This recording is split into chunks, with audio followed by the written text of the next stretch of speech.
Nou, er was een van de Bjorn die kwam langs en die zei van de vlam slaat uit het dak bij hem, dan weet je wat er brand is. Ik zei nee jongen, daar weet ik niks van.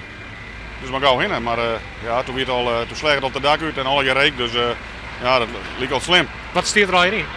Nou, als die auto opbrengen, wie zit maar een garagehouder bijna in rusten. Dus kwam net had pensioen, maar die, nou ja, hij pielt nog wat om en is 22 hier.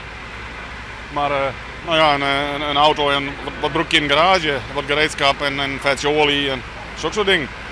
Ja, nou ja, zullen we zeggen, er staan wat spuitbussen in en misschien en er staat een CO2-loskapparaat in, dat zo'n ding knalt uit elkaar. Dus, maar echt, dat zijn heel gevaarlijke zaken, staan er net in. Ja, maar het, nou ja, het had wel even knald. En alleen natuurlijk, er is altijd wat banden in het garagebedrijf, dat lijkt ook gauw slim. Dus proces wat reek. Maar nou, het hele garagebedrijf is wij, maar nou ja, we zijn al lang blij dat het wenhuis behouden is.